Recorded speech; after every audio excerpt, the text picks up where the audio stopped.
Welcome dear student. अभी आप देख रहे हैं mathematics channel Rajendra concept of mathematics, जहां मिलते हैं आपको हायर मैथमेटिक्स से रिलेटेड अनेक टाइप का वीडियो।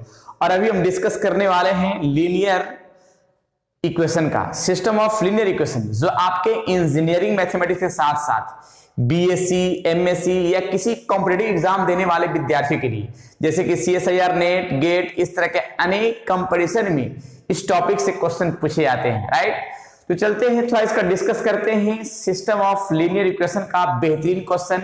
इसके पहले लेक्चर में मैंने इसका थ्योरी भी बताया है कि कब कंसिस्टेंट होता है, कब इनकंसिस्टेंट होता है, कब सॉल्यूशन होता है, कब नो सॉल्यूशन होता है, यूनिक सॉल्यूशन होता है। सारे जो टर्म है वो पूरी प्रक्रिया के साथ, एग्जाम्पल के साथ मैंने समझाया है। क्या आर्गुमेंटेड मेथड होता है, कैसे लिखते हैं, उस फॉर्म को सभी क्लियर किया गया है। राइट, जो विद्यार्थी नहीं देखे इसके पहले लेक्चर जाके देख लेंगे, ताकि कोई भी वीडियो में, कोई भी प्रॉब्लम में बनाने में कोई दिक्कत ना हो। राइट, चलिए एक सामने क्वेश्चन दिया हो, जो पिछले लेक्चर में मैंने क्वेश्चन को एसडब्ल्यू के रूप में दिया था। राइट, ये क्वेश्चन एग्जाम में पूछे हुए क्वेश्चन है प्रीवियस एग्जाम के लिए। राइट, चलिए देखिएगा। तो क्वेश्चन का सोल्यूशन, सबसे पहले इसका मैट्रिक्स फॉर्म में लिखते हैं, जरा देखिएगा सोल्यूशन के लिए। Solution: the above equation in matrix form, the above equation in matrix form. Right, अब ये जो इक्वेशन है, इस इक्वेशन को मैट्रिक्स फॉर्म में लिखते हैं। कैसे, जरा देखिएगा। जैसे इस फॉर्म को हम ऐसे टर्म सेट कर सकते हैं, x का कॉफिशिएंट, y का कॉफिशिएंट एंड z का कॉफिशिएंट। राइट, ऐसे। और ये जो है यहाँ पे नॉन अननोन नंबर का फॉर्म, जो x बाई z के रूप में लिखते हैं, नंबर ऑफ अननोन। राइट, और जो बराबर के साइड में है उस टर्म को 9, 1 और 0 का फॉर्म लिख दिया मैट्रिक्स फॉर्म में। इस फॉर्म को a मानते हैं और इसको हम मानते हैं क्या, b के फॉर्म में। राइट, इसको x और इसको क्या मान लेते हैं, b मान लेते हैं। राइट, चलिए क्वेश्चन जरा देख लीजिए। चलिए, इसमें तो पता हो गया कि a हो गया a, ये हो गया x और ये हो गया b। इस फॉर्म को हम मान सकते हैं, लिख सकते हैं यहाँ पे। Let a equals to 1 2 3 1 4 6 2 -3 and -5। Right, capital X बराबर X, Y एंड Z, और B बराबर लिख सकते हैं 9, 1 और 0। राइट, ये कहानी है। अब इस फॉर्म में हम मान लेते हैं, आर्गुमेंटेड मैट्रिक्स के रूप में मान लेते हैं। Right, let A such that B with augmented matrix, with a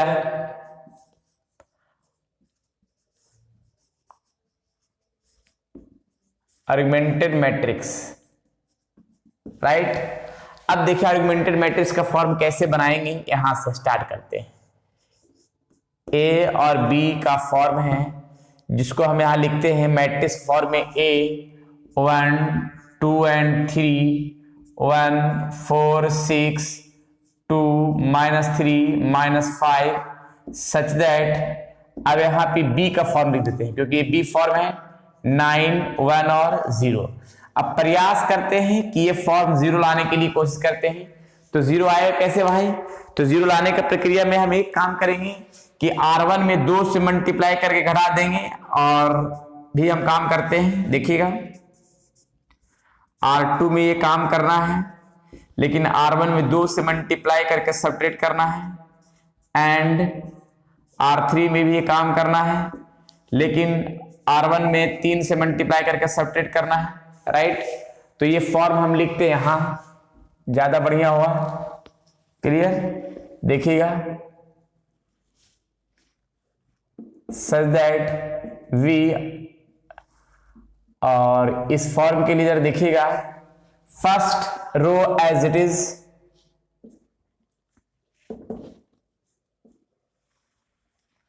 हाँ, और इसमें 2 से मल्टीप्लाई करके सब्ट्रैक्ट करेंगे 0 आ जाएगा, 2 से मल्टीप्लाई करके सब्ट्रैक्ट करेंगे 2 आ जाएगा, 2 से मल्टीप्लाई करके 4 आएगा और सब्ट्रैक्ट करके तो -3 और -4 -7, और 2 से मल्टीप्लाई 18 और घटाएंगे 1 - 18 यानी -17, राइट। देखिए 3 से मल्टीप्लाई करेंगे R1 में और R3 में सब्ट्रैक्ट करना है, 3 से मल्टीप्लाई कर सब्ट्रैक्ट करेंगे 0, 3 से मल्टीप्लाई करेंगे और सब्ट्रैक्ट करेंगे 3, 3 से मल्टीप्लाई करेंगे 6 और सब्ट्रैक्ट करेंगे तो -6 और -5 -11, 3 से मल्टीप्लाई करेंगे 27 और सब्ट्रैक्ट करेंगे -27, राइट। जरा देख लीजिए ये प्रक्रिया पूरा डिटेल से है जो सामने दिख रहा है। चलिए और हम प्रक्रिया अपना सकते हैं, ऐसा करते हैं कि 2 से हम डिवाइड कर देते हैं, R2 में 2 से डिवाइड करते हैं। देखिए कैसे करते हैं, स्टेप बाय स्टेप सभी कहानी डिटेल से 1 1 2 सच दैट 9, 2 से डिवाइड करेंगे सेकेंड रो में तो ये 0 यहाँ 1 -7/2 और ये -17/2 और ये 0 3 -11 और -27। फिर क्या करेंगे कि 3 से मल्टीप्लाई करके सब्ट्रैक्ट करते हैं R3 में। देखिएगा R3 यानी 3 से मल्टीप्लाई करते हैं R2 में और सब्ट्रैक्ट करते हैं, ये लाइन देखेंगे।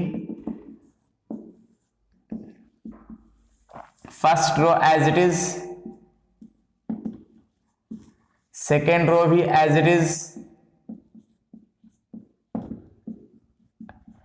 और थर्ड रो सेकेंड रो में 2 3 से मल्टीप्लाई कर घटाएंगे 0 रह जाएगा, 3 से मल्टीप्लाई करेंगे सब्ट्रैक्ट करेंगे 0 हो जाएगा, 3 से मल्टीप्लाई करेंगे और सब्ट्रैक्ट करेंगे। देखिएगा -11 है और 3 से मल्टीप्लाई करना है -7/2 में तो आएगा -22 और +21/2 यानी आ जाएगा -1/2। 3 से मल्टीप्लाई करके सब्ट्रैक्ट करेंगे -27 और 3 से मल्टीप्लाई करके सब्ट्रैक्ट किया जाएगा 17 है आप ही, ठीक है। तो ये आएगा 54 - 51/2 यानी आएगा सच दैट -3/2, राइट। अब तो इसमें हमको आगे का टर्म नहीं बढ़ेगा, अब ज्यादा 0 नहीं हो पाएगा, क्लियर। जब नहीं हो पाएगा तो अब देखना ये है कि ये फॉर्म में हम देख रहे हैं ये जो A दिख रहा है यहां से, इसका रैंक जो है 3 कहलाएगा।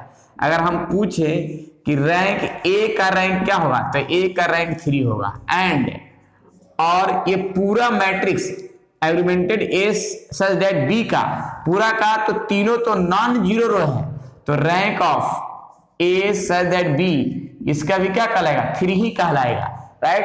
तीनों नॉन जीरो है, A का भी नॉन जीरो है क्योंकि A तो मेरा इतना ही कहलाएगा, A वाला पूरा कहलाएगा। और इसका रैंक क्या होगा, तीनों जो रो है नॉन जीरो है तो रैंक 3 कहलाएगा A का। और अगर हम पूरा का देखें तो पूरा भी मेरा क्या है नॉन जीरो रो है, तो ये भी rank A such that B का भी क्या कहलाएगा 3 ही कहलाएगा। अब सवाल यहाँ पे है कि यहाँ पे rank A equal to rank A such that B equal to, और यहाँ पे क्वेश्चन में नंबर ऑफ अननोन नंबर जो है 3 गए हैं और तीनों जो है मेरा तीनों बराबर हो गया। तो तीनों जब बराबर होगा तो यूनिक सॉल्यूशन कहलाता है, जो सभी को पता है, थ्योरी पेज में मैंने बताया है इसके पहले लेक्चर में पूरी डिटेल से, क्लियर है। तो इसको जरा पहले नोट कीजिए और यहाँ पे लिख देते हैं, इसको पहले मिटा लेते हैं ज्यादा बढ़िया होगा। चलिए यहाँ पे मैंने लिखा है number of rank of A such that B augmented B equal to 3 number of unknown number, यानी तीनों बराबर है तो ये सिस्टम जो है कंसिस्टेंट कहलाएगा और यूनिक सॉल्यूशन कहलाएगा, क्लियर है। पहला टर्म मैंने लिखा था क्या, examine the consistency of system of and if found consistent, फिर आगे लिखे then solve the equation, right. तो ये पहले तो बता दिया कि कंसिस्टेंट है और यूनिक सॉल्यूशन है। कंसिस्टेंट क्या है कि जब रैंक A और रैंक B दोनों अगर बराबर हो तो कंसिस्टेंट कहलाएगा, ठीक है। दोनों बराबर नहीं हो तो इनकंसिस्टेंट कहलाएगा। तो दोनों बराबर में आ गया, कंसिस्टेंट कहलाएगा, पहली बात। दूसरी बात है कि अगर ये टर्म के अगर बराबर आता है तो ये कहलाएगा क्या, कि तीनों टर्म अगर बराबर आता है तो यूनिक सॉल्यूशन कहलाता है, क्लियर है, जो मैंने पिछले लेक्चर में पूरी डिटेल से बताया है। पहला टर्म। अब इसके बाद जरा सुनिएगा ये तो हो गया भाई। अब इसके बाद एक फॉर्म हम बनाते हैं, इसका सॉल्यूशन कैसे करते हैं जरा देखिएगा। इसको लिखते हैं द इक्वेशन, यहां पे से again solution, the corresponding system of equation, the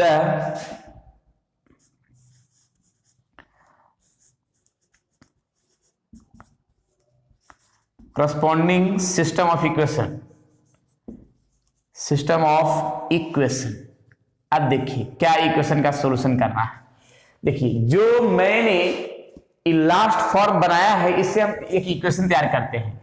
इसका हम x नाम y और z इक्वल टू इतना, यानी x plus y plus 2z equal to 9, पहला इक्वेशन तैयार हो गया, राइट। दूसरा इक्वेशन तैयार हम यहां कर देते हैं, ज्यादा बढ़िया हुआ, ठीक है।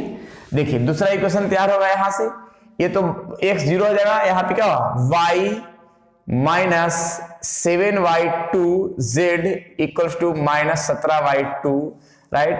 x y और यहाँ पे z हो गया minus 1y2z equals to minus 3y2, right. अगर हम इससे z का वैल्यू निकालते हैं तो 2 कटेगा, माइनस माइनस कटेगा, तो यहां से z का वैल्यू आ जाएगा ओनली 3, राइट। और इसी 3 को यहां पे पुट कर देते हैं।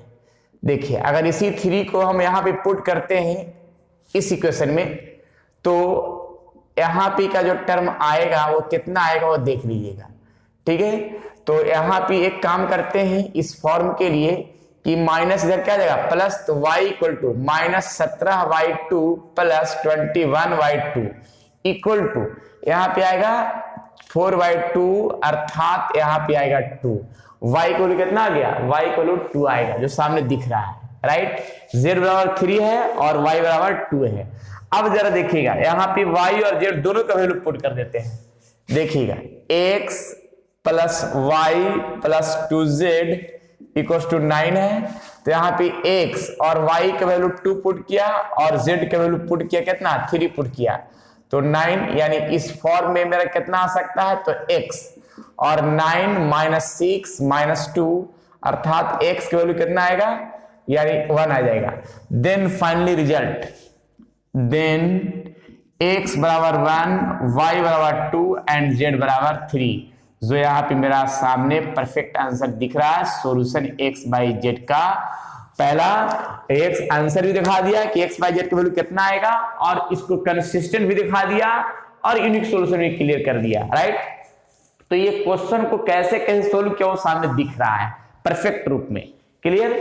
चलिए नेक्स्ट क्वेश्चन की ओर चलते हैं और भी बेहतर क्वेश्चन दिखाते हैं, ज्यादा बढ़िया होगा। चलिए मैंने सेकंड क्वेश्चन भी दिया है ऐसा ही, ठीक है। ये भी क्वेश्चन सॉल्यूशन करके दिखाते हैं कि कैसे सॉल्यूशन होगा, इसके बाद आगे बढ़ते हैं। देखिएगा सबसे पहले तो हम एक काम करते हैं, इस इक्वेशन का सॉल्यूशन ऐसा ही करना है जैसे पहले लेक्चर में क्वेश्चन में किया। The above given equation in matrix form, the above given equation in matrix form, in matrix form is, देखिएगा इस फॉर्म को पहले मैट्रिक्स फॉर्म में लिखते हैं कैसे, x का कोफिशिएंट, y का कोफिशिएंट, z का कोफिशिएंट, राइट। और यहां पे x, y एंड z, और इक्वल टू का जो फॉर्म है वो 2 2 2, राइट। इस मैट्रिक्स को हम a मान लेते हैं और x को कैपिटल X और इसको v मान लेते हैं, अर्थात वेयर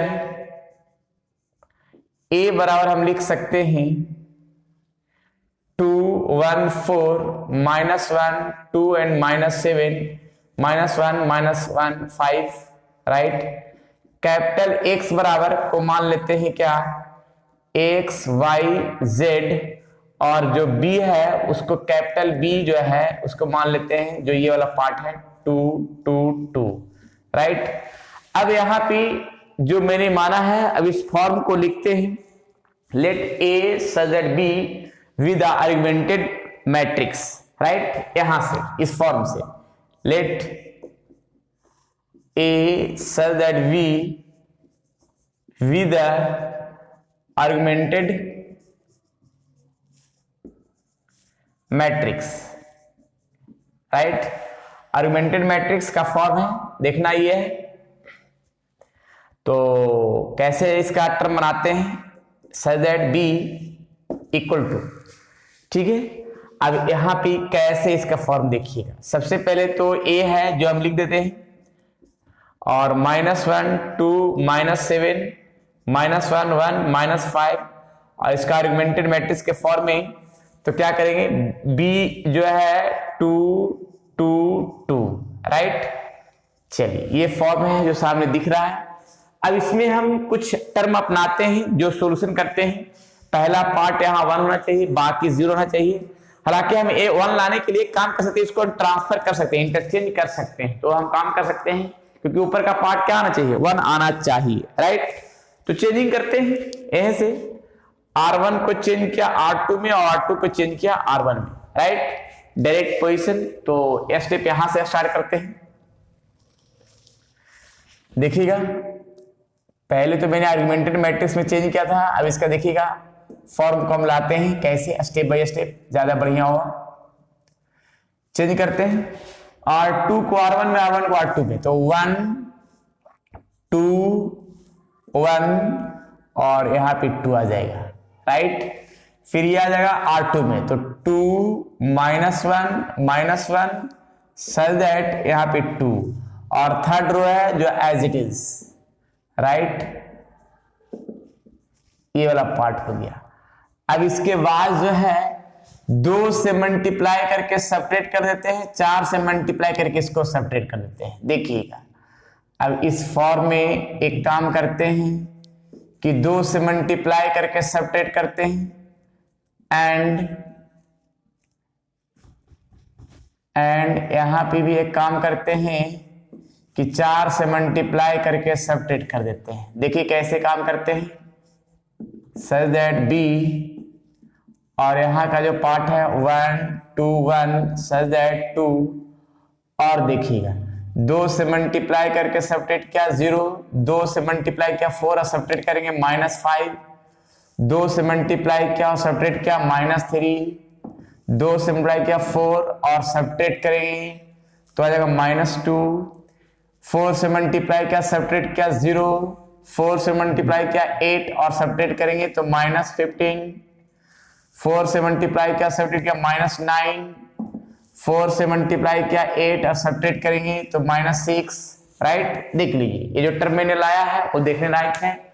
हम ऐसा कर सकते हैं कि आगे का स्टेप 0 लाना है तो हम 3 से मल्टीप्लाई करके सेपरेट कर सकते हैं। ऐसा देखिएगा थर्ड रो में सेपरेट करना है, लेकिन सेकंड रो में 2 से मल्टीप्लाई करना है। स्टेप बढ़ाते हैं आर्गुमेंटेड मैट्रिक्स द्वारा ही, और यहाँ पे फर्स्ट रो 1 2 1 सच दैट 2, फिर इसके बाद second row as it is, और यहाँ पे 2 से मल्टीप्लाई किया सब 0 आ जाएगा, 2 से नहीं 3 से मल्टीप्लाई कर 15 घटाएंगे 0 ही रह जाएगा, 3 से मल्टीप्लाई किया -9 घटाएंगे ये 0 आ जाएगा, 3 से मल्टीप्लाई किया -6 घटाएंगे ये 0 आ जाएगा, राइट। ये फॉर्म जो सामने दिख रहा है। अब तो नहीं आ पाएगा, बस इतना ही रहेगा। अब जरा देखते हैं क्या है। तो अब रैंक का हम टर्म लाते हैं, रैंक ए। तो ए जो दिख रहा है इसका ए का रैंक मेरा 2 हो जाएगा, and rank A such that B के लिए भी, तो ए पूरा का तो 0 हो गया, तो रैंक इसका भी क्या लाएगा 2 आ जाएगा। अब यहाँ पे एक चीज ध्यान रखना है कि रैंक ए और rank A such that B augmented matrix B जो दोनों बराबर हो गए, किसके बराबर, 2 के बराबर, लेकिन less than number of unknown number का, यानी अननोन नंबर जो है उससे कम है, क्योंकि अननोन नंबर मेरा x/z 3 गो है तो उससे मेरा कम ही पार्ट है, राइट। जरा देख लीजिए इस फॉर्म के लिए ज्यादा बढ़िया होगा, राइट। तो यहां पे लिखें क्या कि ये टर्म 2 है लेकिन 3 अननोन नंबर है तो उससे कम ही है, तो इसको हम बोलेंगे इनफाइनाइट सॉल्यूशन बोलेंगे। मेनी सॉल्यूशन बोल सकते हैं, इनफाइनाइट सॉल्यूशन बोल सकते हैं, या तो फिर इसका जो दोनों बराबर आया है वो कहलाएगा कंसिस्टेंट। अगर बराबर नहीं आता तो इनकंसिस्टेंट कराता। तो एक लाइन हम लिख देते हैं कि ये मेनू सॉल्यूशन है लेकिन इनकंसिस्टेंट है, राइट। हेंस चलिए मैंने लिख दिया है the system of equation is consistent and infinite solution. इसको मेनू सॉल्यूशन भी बोल सकते हैं, राइट, मेनी सॉल्यूशन भी लिख सकते हैं। अब यहाँ पे जरा देखिए, ये तो हो गया मेरा कंसिस्टेंट और इनकंसिस्टेंट पहचानने का तरीका, लेकिन अब इसका सॉल्यूशन पूछ रहा है कि सॉल्यूशन इक्वेशन का क्या होगा एक्स बाई जेड के लिए। तो जरा देखते हैं कैसे होता है। Again the corresponding equation, the corresponding system of equation, the corresponding system of equation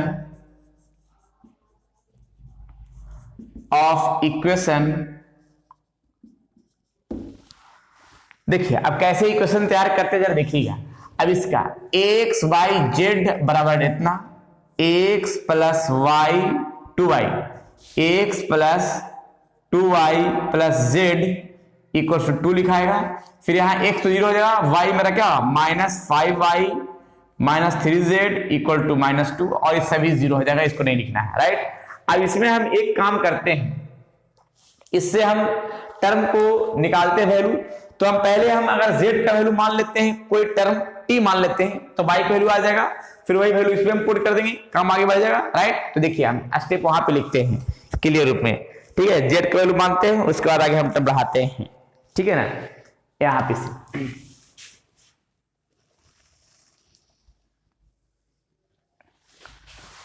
late z equals to t मान लिया। अब यहां पे z को t पुट करते हैं, तो minus 5y minus 3t equals to minus 2।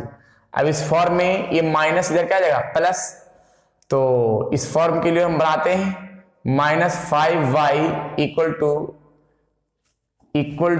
3t minus 2, और ये डिवाइड में आएगा तो y बराबर लिखाएगा 3t minus 2 upon minus 5, right. और यही y का वैल्यू हम पुट कर देंगे कहाँ, ये जो फर्स्ट इक्वेशन ऊपर वाला दिख रहा है ना, यहाँ पे y का वैल्यू और z का वैल्यू पुट कर देते हैं। देखिए यहाँ पे x plus 2y plus z equals to 2 है, तो x और 2 इंटू वाई का वैल्यू है 3t माइनस 2 अपॉन माइनस 5, और यहाँ पे z के वैल्यू t इक्वल टू 2। सभी पार्ट को हम बराबर के साइड में करते हैं, x बराबर 2 माइनस t, ये t इधर आ जाएगा, और ये प्लस, ये माइनस में प्लस में आ जाएगा, राइट। तो यहाँ पे 2 और 3t माइनस 2 बाई 5। अब इसका भी सोल्यूशन हम कर सकते हैं, कैसे, एलसीएम लेकर के 5, तो यहाँ आएगा 10t 10 माइनस 5t, और ये 2 से मल्टीप्लाई करेंगे 60 माइनस 4, राइट। जिसमें से 60 माइनस 5 यानी क्या हो गया t, और 10 माइनस 4 यानी आ जाएगा 6, राइट। ये आ गया x का वैल्यू जो सामने दिख रहा हो, कंप्लीट रूप में देख लीजिए, कहीं डॉट नहीं ना है। अब यहाँ पे देखिएगा x बाई जेड का वैल्यू निकल चुका है जो सामने दिख रहा है। अब यहाँ पे बहुत सारा टर्म निकलेगा, x मेरा है t प्लस 6 बाई 5, y जो फॉर्म है ये है, तो इसको लिख सकते हैं 2 माइनस 3t बाई 5, और z बराबर कितना है t, right, x by Z. हालांकि t कुछ भी पुट करेंगे तो x बाई जेड का वैल्यू कुछ भी आएगा, हालांकि यहाँ पे z का मेरा कट रहा है, तो ऐसा करते हैं कि z हम यहाँ पे लिख देते हैं z इक्वल टू t का फॉर्म, राइट। अब यहाँ पे लास्ट में हम लिख देंगे एक लाइन, क्या लिखेंगे, लाइन लिखना है क्या कि solution of given system of equation, solution of given system of equation, solution of given system of equation, given system of equation, right. अब यहां पे जो है t जो है, t एक क्या है, पैरामीटर है, t जो क्या है, पैरामीट्रिक है, ठीक है। बस इतना ही मेरा x बाई जेड का, ये बहुत सारा सॉल्यूशन है। t के वैल्यू कुछ भी पुट करेंगे, y यहाँ पे कुछ भी आ सकता है, यानी बहुत सारे टर्म के लिए t1 2 3 0 माइनस प्लस कुछ भी पुट करेंगे तो मेरा बहुत सारा टर्म सॉल्यूशन आएगा, इसलिए इनफिनाइट सॉल्यूशन का टर्म कहलाएगा। क्लियर? तो इस तरह से क्वेश्चन को हम सॉल्यूशन कर सकते हैं जो सामने दिख रहा है परफेक्ट रूप में, राइट। तो ऐसा ही क्वेश्चन बहुत सारा सॉल्यूशन करना है प्रैक्टिस के लिए, जितना अधिक से अधिक क्वेश्चन सॉल्यूशन करेंगे उतना ही बेस्ट होगा, राइट। चलिए और भी हम क्वेश्चन दिखाते हैं जो क्वेश्चन SW के रूप में रहेगा और बनाएंगे, प्रैक्टिस के लिए बेस्ट करना है, जितना अधिक प्रैक्टिस कीजिएगा उतना ही बेस्ट होगा। और आपके यूनिवर्सिटी का पूरी सिलेबस जो है इस चैनल पे अवेलेबल होगा, पूरी सिलेबस, राइट। अगर नहीं सिलेबस जो मिलेंगे कमेंट में करेंगे, उसका भी सिलेबस दिया जाएगा, राइट। चलिए क्वेश्चन जो है SW के रूप में है, क्वेश्चन को बनाना है, नहीं बनेगा कमेंट में बताना है ताकि इस पर नेक्स्ट वीडियो इसी क्वेश्चन के साथ बनाएं और भी प्रैक्टिस के साथ क्वेश्चन की ओर चले, राइट। चलिए तो आज इतना ही, विशेष नेक्स्ट वीडियो में और भी क्वेश्चन के साथ, बेहतरीन क्वेश्चन के साथ चलेंगे। जब तक के लिए आप लोग खुश रहिए, स्वस्थ रहिए और मस्त रहिए, पढ़ते रहिए system of linear equation non homogeneous का बेहतरीन क्वेश्चन, राइट। चलिए आज इतना ही, बाकी विशेष नेक्स्ट।